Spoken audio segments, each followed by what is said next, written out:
হাত চালাও দিদা। এই পুতুলগুলো দুপুরের মধ্যে না বানানো হলে রোদে কি করে শুকাবে? দুপুরের মধ্যে না শুকালেই বা আমি কালকে হাটে বিক্রি করতে যাব কি করে? ওরে ছুঁড়ি, আমার কি আর বয়স উঠছে রে? সেই সকাল থেকে মাটি তৈরি করে যাচ্ছি। এই দেখ, 3 তাল মাটি তৈরি করেছি। তুই যদি না কাজে হাত লাগাস, আমি কি করে কাজ করব বল দেখি? জানোই তো, রাজ্যের কাজ সামলাতে হয়। রান্না বান্না না করলে খাবেটা কি শুনি? ঘরে তো সব জোগাড় যন্ত্র থাকে না, এদিক ওদিক করে জোগাড় করে তবে তো খেতে হয় নাকি? তাই তো সব কিছু গুছিয়ে গেছে, আসতে একটু দেরি হলো। নাও নাও, আমাকে মাটি কটা দাও, আমি চাকায় ঘুরিয়ে কয়েকটা পুতুল বানিয়ে রাখি। এই মাটিগুলো পুতুলের জন্যই তৈরি করেছি। এগুলো দিয়ে পুতুল বানা। আর বাকি আরো মাটি তৈরি করে দিচ্ছি, ওগুলো দিয়ে হাঁড়ি কলসি বানাবি। দেখো তো কেমন হচ্ছে পুতুলগুলো। বড় বানিয়েছি, জোকার বানিয়েছি। দেখো দেখো, এবার রোদে দিয়ে শুকিয়ে গেলেই রং করব। বাহ বাহ, বেশ সুন্দর হয়েছে তো। এজন্য বলি, তোর হাতে চাকা যেন কথা বলে। ঠিক বাবার মতো পুতুল বানানোর গুণটা পেয়েছিস তুই। এতক্ষণ তো গালমন্দ করছিলে। দাও দাও, আরো মাটি দাও, আরো কয়েকটা পুতুল বানাই। যত বেশি পুতুল বানাবো তত বেশি উপার্জন করতে পারবো। জানোই তো, সপ্তাহে তো মাত্র একদিনই হাট বসে। এই সুযোগ কাজে না লাগালে কিন্তু আর সময় ফিরে আসবে না, বুঝলে বুড়ি? বেশি কথা না বলে তাড়াতাড়ি পুতুলগুলো বানানো শুরু কর। সবগুলো একই রকম বানাচ্ছিস কেন? ছাড় দেখি, চাকাটা আমায় দে, আমি তোকে দেখিয়ে দিচ্ছি একটু অন্য রকম ধাঁচের পুতুল বানানো। চাকাটাকে এইভাবে ঘুরিয়ে মাটি এইভাবে দিবি, দেখবি অন্য রকম ভাবে পুতুল বানানো যাবে। দেখ দেখ, ভালো করে মনোযোগ দিয়ে দেখ আমি কিভাবে হাত ঘোরাচ্ছি। বাবা, এ তো দারুণ গো! একই রকম হাতের কাজ তো আমি আগে কখনো দেখিনি। তাহলে তোমার এলেম আছে বলতে হবে বুড়ি। থাকবে না? কুমোর ঘরের মেয়ে হয়ে জন্মেছিলাম, আবার কুমোর ঘরের বউ হয়েছি। এইটুকু হাতের কাজ তো জানতেই হবে রে ছুঁড়ি। দেখ দেখ, ওই কাঁচা কলসিখানা দেখ, কি সুন্দর নকশা করেছি। বাবা, খুব সুন্দর। সত্যি সত্যি বুড়ি, তোমার হাতে জাদু আছে। একদম মিহি বাঁশের কঞ্চি দিয়ে একদম ধরে ধরে সুন্দর করে নকশা করতে হয়, না হলে কি আর বাজারে খরিদ্দার এমনি এমনি নেবে তোর জিনিস? এবার তাড়াতাড়ি যেগুলো হয়েছে ওগুলো রোদে বিছিয়ে দিয়ে আমায় খেতে দিবি চল। পেটে ছুঁচো বৈঠক দিচ্ছে। হ্যাঁ হ্যাঁ, তাই করছি তাই করছি। তুমিও হাতের কাজগুলো সেরে নাও, আমিও এগুলো রোদে দিয়ে দিচ্ছি। শোন লাকি, পুলিশ যেভাবে আমাদের পেছনে পড়েছে, ওরা আমাদেরকে কিছুক্ষণের মধ্যেই ধরে ফেলতে পারে। আমাদের তাড়াতাড়ি কিছু একটা করতে হবে। করবোটা কি? চারিদিকে তো ঘুটঘুটে অন্ধকার। তাছাড়া আমরা ছুটতে ছুটতে অন্য একটা রাস্তায় এসে পড়েছি। দেখতে তো দেখে তো মনে হচ্ছে একটা অজপাড়াগা গ্রাম। কি সে তো বুঝতে পারছি, কিন্তু তুই এবার একটু করে তোর এই হাতের আলোটা সামনের দিকে ধর দেখি। পাগল হয়েছিস নাকি? ওরে পেছনে পুলিশ, আলো দেখলি তো আমাদেরকে ধরতে আসবে। আরে তুই চিন্তা করিস না, ওরা অন্য পথে গিয়েছে আমি দেখছি। তাড়াতাড়ি আলোটা সামনের দিকে দেখা দেখি কাছাকাছি কোনো ঘর বা অন্য কিছু আছে কিনা। এই যে দেখ, মনে হচ্ছে সামনে একটা বাঁশের বাড়ি আছে। বাড়িটা কিন্তু তেমন পাকাপোক্ত নয়, গিয়ে ঢোকাই যায়। হুট করে ঢোকা যাবে না, এসব জায়গা আমরা চিনি না। যদি চিৎকার করে লোক জড়ো করে তাহলে সমস্যায় পড়ে যাব। ভেবে চিনতে পা বাড়াতে হবে। চুপচাপ আমার পেছনে পেছনে আয়।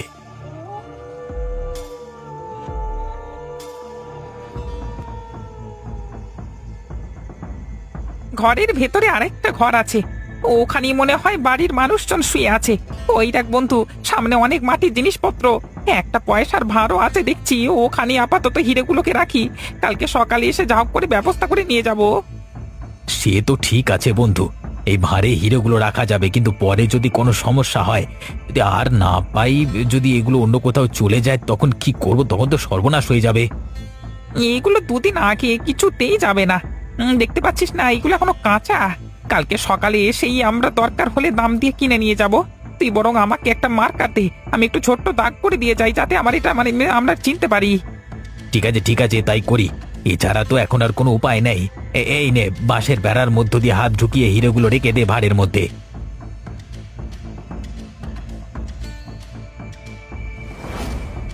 সবকিছু ঠিকঠাক ভাবে রেখে দিলাম, এবার মার্কার দিয়েও দাগ করে দিলাম। এবার তাড়াতাড়ি এখান থেকে চলে যাই, চল, কেউ দেখবার আগে চল।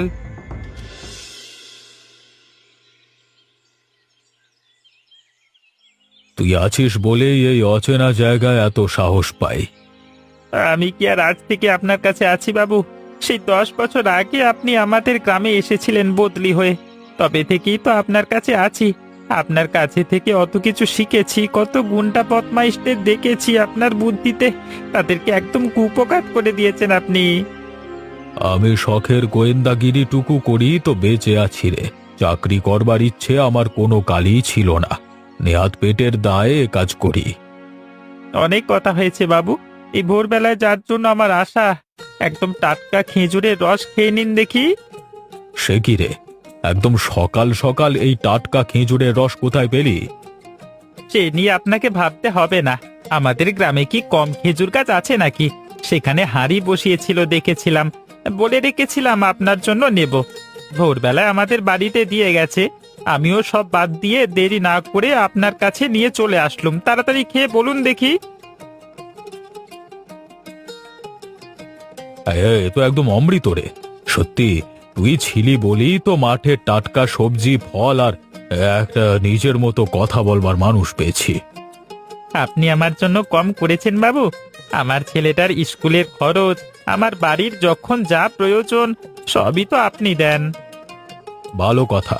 কালকে রাতে পুলিশের বড়বাবু আমাকে দুটো ছবি পাঠিয়েছেন।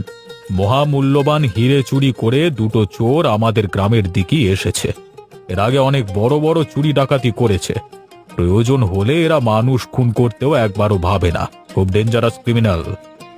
আপনি চিন্তা করবেন না বাবু, প্রতিবার যেমন আমি আপনাকে সাহায্য করে এসেছি, এবারও সেভাবেই সাহায্য করব, ভরসা রাখুন। আমি এখন যাই, ওই রুনুদের বাড়িতে বাঁশের ঘরটা সারিয়ে দিতে হবে। মেয়েটা কতবার বলেছে আমাকে। একটু বাইরে বেরিয়ে আসুন দেখি, বাড়ি থেকে আছেন? বাড়িতে আমি আছি, বলুন কি দরকার? দরকার আছে, কিন্তু তোমার মতো পুচকে ছোড়া আমাদের কোনো দরকারে লাগবে না। বাড়ির বড় মানুষকে ডাকো, বড় মানুষকে। পুচকে বলবে না বলে দিচ্ছি। এই দেখেছো তো আমার পিঠে কি আছে? তীর ধনুক, একদম এটা দিয়ে সবকিছু করতে পারি আমি। কথার কি আছে, আর বাড়িতে যখন কেউ নেই চুপচাপ ভাড়াটা নিয়ে কেটে পড়ি, চলো না। আরে বাবা, এখান থেকে একবার বেরিয়ে যেতে পারলে কি আর এখানে ফিরবো নাকি? ওই দেখ, সামনেই তো মাটির সব জিনিসপত্র সাজানো আছে। চুপচাপ ভাতটা নিয়ে এখান থেকে ছুট দি চল। বাচ্চা ছেলেটা যদি কিছু বলে, ওকে একদম খতম করে দেব। সাহস তো কম নয় তোমাদের, আমাকে না বলে হাত দিচ্ছ। তারাও তোমাদের দেখাচ্ছি মজা। এই নাও তীরের ঠেলা সামলাও। ও মা গো, মরে গেলাম গো, মেরে ফেললো রে বাপরে। হাতটা পুরো রক্তাক্ত করে ফেললো রে বাপরে। ও বাপরে বাপরে। সাহস কত, আমি থাকতে আমার দিদির জিনিস নিয়ে এভাবে যাবে তোমরা? আর এক মুহূর্ত যদি এখানে দাঁড়িয়েছো। লাকি, এখন এখান থেকে বেরিয়ে চল। আমার এখন অবস্থা ভালো লাগছে না, রাতে আসবো। দিনের আলোতে বেশি কিছু করা উচিত না, কেউ চলে আসতে পারে, কিন্তু চারিদিকে সবাই নজর রাখছে। দে তো মা, আর কয়েকটা বড় বড় কঞ্চি কেটে এনে দে দেখি। তোদের রান্নাঘরের দিকটা ভালো করে দেওয়াল দিয়ে দি। এবছর যা শীত পড়েছে, হু হু করে ঠান্ডা বাতাস ঘরে ঢুকবে। বাঁশ, কঞ্চি, দড়ি সবকিছুই গুছিয়ে রেখেছি, তাড়াতাড়ি করে সেরে ফেলো তো। আর আজ দুপুরে কিন্তু তুমি আর পুপু আমাদের বাড়িতেই খেয়ে নেবে। সে না হয় হবে ক্ষণ, তুই আমাকে দড়িটা দে, আমি ভালো করে টেনে ধরি। তুই ওপাশ থেকে টেনে ধরবি, যেন একদম শক্ত হয়ে বাঁধা থাকে। আমিও এপাশে ভালো করে ধরে রাখছি। বাঁশগুলো সব ভালো করে পুঁতেছো তো? সব ভালো করে পুঁতে দিয়েছি। যা, তোর বাঁশের বাড়ি বানিয়ে দিয়েছি, তোর এদিকে আর তাকাতে হবে না ফিরে। তাই যেন হয় কাকা, গরিব মেয়ে জানোই তো, একা দিদাকে নিয়ে থাকি। সব সময় কি আর অত টাকা পয়সা খরচ করতে পারি? মা চল, এবার তোদের ওইদিকে যেদিকে মাটির জিনিসগুলো রাখা থাকে, এই দিকটা ভালো করে তৈরি করে দি। এই মেয়ে, ওটুকু করে দিলি তো কাজ শেষ, পুরো একদম তোদের বাঁশের বাড়ি তৈরি। কিন্তু ওখানে কিন্তু সাবধানে কাজ করো কাকা। নিচে সব মাটির জিনিস রাখা আছে, কিন্তু সরাতেও পারবো না, না হলে তো সরিয়েই দিতাম। আরে হ্যাঁ হ্যাঁ ঠিক আছে, আমি দেখে শুনে করব। তুই আমাকে একটা একটা করে বাঁশ ধরিয়ে দে, আমি একটা একটা করে ওপরে দিয়ে দিচ্ছি। সাবধানে দিবি কিন্তু, আগে ওপরটা না ঠিক করলে নিচটা ঠিক করতে পারবো না যে। ঠিক আছে, আমি একটা একটা ধরিয়ে দিচ্ছি, তুমি বরং সাবধানে কাজ করো। পুপুর মুখে শুনলাম সকালে নাকি এসেছিল তোদের ঘরে, তীর ধনুকের ভয় দেখিয়ে তাড়িয়েছে। হ্যাঁ কাকু, আমিও এসে শুনলাম। দিদিমা তো বাড়িতে নেই, আমি একটু কাজে বাইরে বেরিয়েছিলাম পুপুকে রেখে, আর এর মধ্যেই নাকি এত সব কাণ্ড ঘটে গেছে। জানি না কি গুপ্তধন খুঁজতে এসেছিল। কাকা ধরো, বাঁশখানা ধরো। এই, সাবধানে মা সাবধানে, দেখে কাজ কর। এই, পড়ে গেল পড়ে গেল। কি সর্বনাশ হলো কাকা, কতগুলো মাটির জিনিস ভেঙে গেল। এবার আমি কালকে হাটে কি বিক্রি করব? সর্বনাশ হয়ে গেল গো কাকা, সর্বনাশ হয়ে গেল। তোর মাটির ভাতটা ভেঙে এগুলো কি চকচক করছে বলতো? দে তো দেখি আমার হাতে। বেশ মূল্যবান জিনিস মনে হচ্ছে দূর থেকে, এত তীব্র আলোর ছটা ছড়াচ্ছে। আমিও তো এতক্ষণ লক্ষ্য করিনি, এসব জিনিস আমাদের ঘরে কোত্থেকে এলো। এবার বোধহয় আমি জিনিসটা দিয়ে চার করে ফেলতে পেরেছি। এতদিন বাবুর পেছন পেছন ঘুরেছি, এইটুকু গোয়েন্দা বুদ্ধি আমারও হয়েছে। আমি তো তোমার কথার মাথা মুন্ডু কিছুই বুঝছি না কাকা।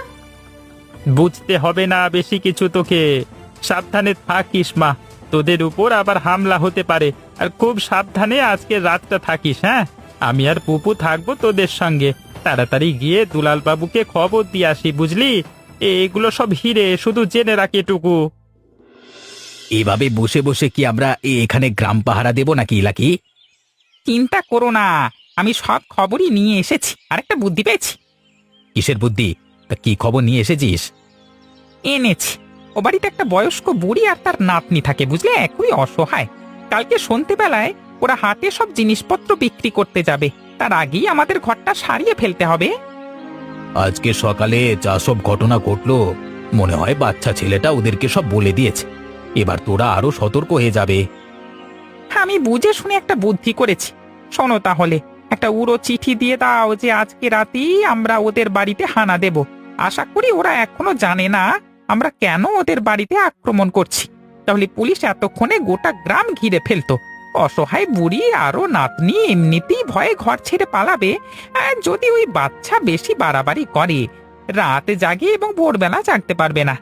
সেই সুযোগই আমরা ওদের চুপ করে ভার নিয়ে একদম গ্রাম শহর ছাড়িয়ে চলে যাব। চিঠিতে স্পষ্ট করে লিখে দেবে, পুলিশ খবর দিলে কিন্তু বিপদ আছে। কথাটা কিন্তু খারাপ বলিসনি। সোজা আঙুলে ঘি না উঠলে তো আঙুল বাঁকাতেই হবে। তাড়াতাড়ি একটা কাগজ কলম দে তো আমাকে, এক্ষুনি লিখে দিচ্ছি। এবার আস্তে করে সন্ধেবেলায় গিয়ে ওদের ঘরে এই চিঠিটা ছুঁড়ে মেরে আসবো, কি বলো? একদম। তারপর বাকি অবস্থা আমরা বুঝে নেব। হয় কালকে ভোর রাতে ওরা থাকবে, না হয় আমরা থাকব।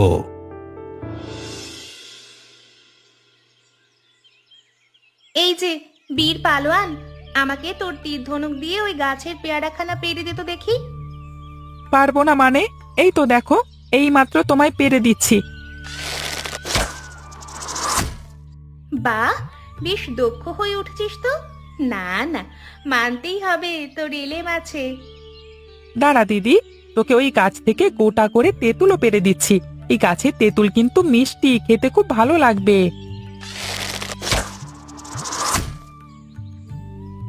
বাবা, সত্যিই তোরে ভাই, কি মিষ্টি তেঁতুল, দারুণ খেতে।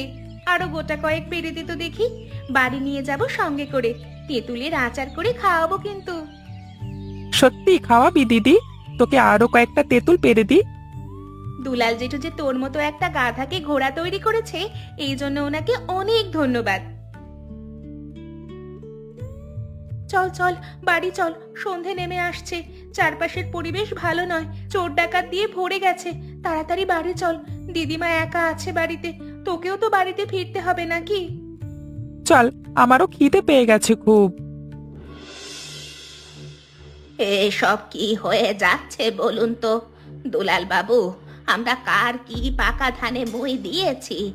আমাদের পেছনে আবার কে হাত পা ধুয়ে পড়লো বলুন তো? আরে মাসি, তুমি এত চিন্তা করো না। আরে আমরা তো আছি নাকি? আর বাচ্চা দুটো কোথায় দেখতে পাচ্ছি না তো। না না, ব্যাপারটা এতটা সহজ ভেবো না। ওরা অন্য কিছু ভাবছে। আজকে রাতে কিছুতেই আক্রমণ করবে না, করলে কালকে ভোরেই করবে। আসলে আমাদের মনটাকে বিচলিত করবার চেষ্টা করছে। ভেবেছ হয়তো বুড়ি দিদা রুনুকে সহজেই ভয় দেখিয়ে হিরে হাতিয়ে পালাবে। এতক্ষণে হিরে তো চুপ কর, আর একটা কথাও না হারান। দেওয়ালেরও কান থাকে। আমার কিন্তু খুব ভয় করছে বাবা। চিন্তা করবেন না মাসিমা, আপনাদের আমি কিছু হতে দেব না। পুলিশ ফোর্স সব জায়গায় বলাই আছে, একটাবার ওদেরকে আসতে দিন। তাদেরকে এমন গাছে বেঁধে পেটাবো না, জন্মে চুরি করবার স্বাদ ভুলে যাবে। হ্যাঁ, যা যা বলেছি সব জিনিসপত্র জোগাড় করে রেখো, কিন্তু মন বলছে কালকে হাটে যাওয়ার আগেই ওরা তোমাদের বাড়িতে আসবে। ততক্ষণ পর্যন্ত আমাদের খুব সজাগ থাকতে হবে। আমি সব ব্যবস্থা করে রেখে দেব বাবু। আপনি শুধু আমাদের সঙ্গে থাকবেন। বজ্জাতগুলোকে এবারে এমন শাস্তি দেব না। আমি তাহলে বাড়িতে যাচ্ছি, কিছু দরকারি কাজ সেরেই ঘুরে আসব। বাচ্চা দুটোকে তাড়াতাড়ি বাড়িতে এনে রাখো, সব ব্যবস্থা করে রেখো, কেমন? আমিও যাই। ছেলে মেয়ে দুটো কোথায় গেল দেখি। আমি সারাদিন টোটো করে ঘুরে বেড়াচ্ছে, যেখানে সেখানেই ঘুরছি। কখন যে কি বিপদ আসে বলা যায় না। সবাই তাড়াতাড়ি ফিরে এসো, আমি কিন্তু এখানে একা রইলাম। আমি খুব তাড়াতাড়ি ফিরে আসব।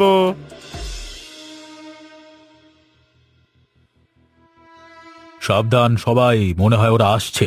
ভোর হয়ে গেছে, ওরা কিন্তু আর বেশি দেরি করবে না। চিন্তা করবেন না বাবু, ওদের স্বাগত জানানোর জন্য সব ব্যবস্থা আমি করে রেখেছি। বেটা ছেলেরা আসুক না একবার। ঢুকছে মনে হয়, ওরা ঢুকছে ঢুকছে। আস্তে করে ঘরের ভেতর ঢুকে ভাড়া নিয়ে চলে আসবি। কাকপক্ষিত যেন টেন না বা, ঠিক আছে? মনে হয় ওরা সব ঘুমিয়ে পড়েছে, চারিদিকে খুব নিশ্চুপ। এক্ষুনি নিচ্ছি। চলে গেল, ব্যথা হচ্ছে। কিসে কাটলো? ওরে বাপরে, এখানে কিছু আছে নাকি? ওরে বাড়ি তুই যে কিচ্ছু হবে না, তারা আমি যাচ্ছি। মাগো, এত জোরে আচার খেলাম কি করে? উড়ে বাপরে, সামনে তো কিছু নেই। কি ভেবেছিলে ওরা তোমাদের জন্য বরণ ডালা সাজিয়ে রাখবে? নিশ্চয়ই এগুলো ওদেরই বুদ্ধি। তাড়াতাড়ি পালাও এখান থেকে, চলো তাড়াতাড়ি কেটে পড়ি। তোদেরকে কি আর এত সহজে আমরা ছাড়তে পারি? আগে একটু অতিথি আপ্যায়ন করি। তাড়াতাড়ি বেঁধে ফেলো বদমাস দুটোকে।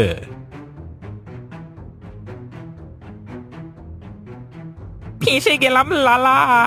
এ তো সেই গোয়েন্দা অফিসার, মনে আছে এনাকে? মনে পড়েছে তাহলে? এবার ভালোই ভালোই সবকিছু স্বীকার করো দেখি। তোমাদের হিরে এখানে নেই, তা অনেক আগেই আমি পুলিশের কাছে দিয়ে এসেছি। ওই ভাঁড়ে কিছুই নেই। যে ভাঁড়ে তোমরা হাত দিয়েছিলে ওখানে কাঁকড়া রাখা ছিল, ওটাই কামড়েছে তোমাদের। আমরা কিছু জানি না, আমরা কোনো হিরে আনতে আসিনি। বলবে না তাই না? দেবো নাকি সেদিনের মতো হাতে একটা তীর বাঁধিয়ে? হ্যাঁ ভাই, এমনিতে তো ধরা পড়ে গেছি, সেই জেলের ভাতই খেতে হবে। তার থেকে বললে যদি একটু শাস্তি কম হয়, বলি দে। আমি সব স্বীকার করে নিচ্ছি। আমরা দুজন মিলে হিরে চুরি করে ওই ভাড়ে লুকিয়ে রেখেছিলাম, তাই বারবার হিরের খোঁজে এখানে আসতাম। সাক্ষ্য প্রমাণও সব জোগাড় হয়ে গেল। এবার দুটোকে পুলিশের কাছে দিয়ে আসি। আপনার এখন বিপদ মুক্ত। আর পুপু, তোমার জন্য একটা পুরস্কার আছে। ঠাকুমা, তোমার যে এত উপকার করলাম, তা এবছর শীতের নতুন পিঠে খাওয়াবে তো আমাকে?